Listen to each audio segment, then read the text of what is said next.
दुर्योधन कर्ण को अपना प्रिय मित्र मानता था और उसे उचित मान सम्मान देता था।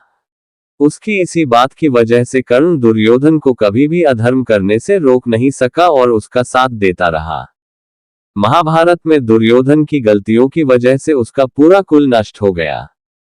कर्ण धर्म अधर्म जानता था, लेकिन उसने दुर्योधन को रोकने की कभी कोशिश नहीं की।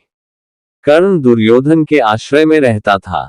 गुरु द्रोणाचार्य ने अपने सभी शिष्यों की शिक्षा पूर्ण होने पर हस्तिनापुर में एक रंगभूमि का आयोजन करवाया।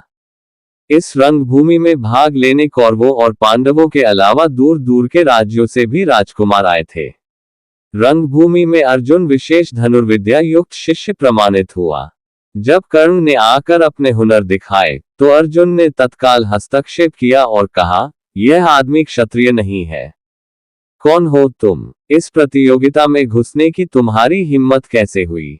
भीम खड़ा होकर बोला, तुम किसके पुत्र हो? अभी बताओ। अचानक आत्मविश्वास से भरपूर उस युवक कर्ण का, जो अर्जुन से बेहतर धनुर्धर था, आत्मविश्वास डगमगा गया।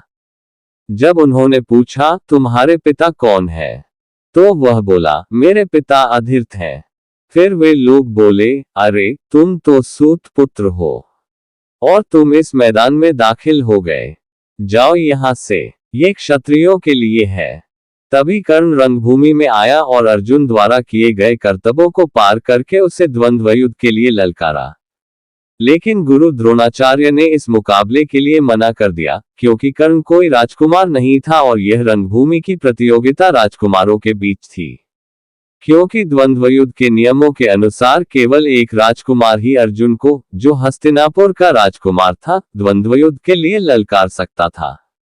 वहीं दुर्योधन नहीं चाहता था कि यह प्रतियोगिता अर्जुन जीत जाए, इसलिए दुर्योधन ने कर्ण को अंगदेश का राज सौंप दिया और उसे अंगराज घोषित कर दिया। इस तरह दुर्योधन ने कर्ण को अर्जुन से मुकाबला करने की योग्यता दी।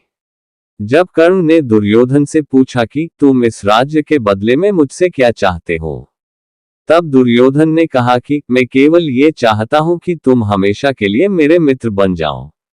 इस घटना के बाद कर्ण सदा दुर्योधन का आभारी रहा और उसे अपना परम मित्र मानने लगा। कर्ण ने हमेशा दुर्योधन की मदद की और एक ईमानदार साथी का फर्ज निभाया। इस प्रकार महाभारत में कुछ मुख्य संबंध स्थापित हुए, जैसे दुर्योधन और कर्ण के बीच सुदृढ़ मित्रता स्थापित हुई, कर्ण और अर्जुन के बीच तीव्र प्रतिद्वंद्विता और पांडवों तथा कर्ण के बीच वैमनस्य। कर्ण दुर्योधन का एक निष्ठावान और सच्चा मित्र था। यद्यपि वह बाद में दुर्योधन को प्रसन्न करने के लिए द्यूत क्रीड़ा में भी उसने भागीदारी की, किंतु वह आरंभ से ही इसके विरुद्ध था।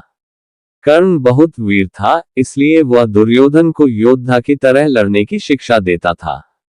दुर्योधन जब भी अपने मामा शकुनी के बहकावे में आकर पांडवों को धोखा देने की सोचता, तो कर्ण उसे काय कहकर धिक्कार देता था। कर्ण शकुनी को पसंद नहीं करता था और सदैव दुर्योधन को यही परामर्श देता था कि वह अपने शत्रुओं को परास्त करने के लिए अपने युद्ध कौशल और बाहुबल का प्रयोग करे, न कि कुटिल चालों का। एक बार दुर्योधन ने जब पांडवों को जलाकर मारने के लिए लाक्षागृह का निर्माण करवाया, तो कर्ण को यह बात बहुत बुरी लगी।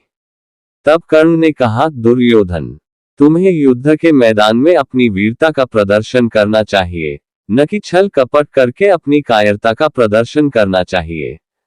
वह अपने मित्र दुर्योधन को समझाता है कि मित्र, तुम्हें एक योद्धा के समान कार्य करना चाहिए और तुम्हें जो कुछ भी प्राप्त करना है, उसे अपनी वीरता द्वारा प्राप्त करना चाहिए। इस प्रकार कर्ण ने हमेशा मुसीबत में फंसे दुर्योधन का साथ दिया। आज बस इतना ही, फिर मिलेंगे एक नई वीडियो में। जय श्री कृष्ण, राधे राधे।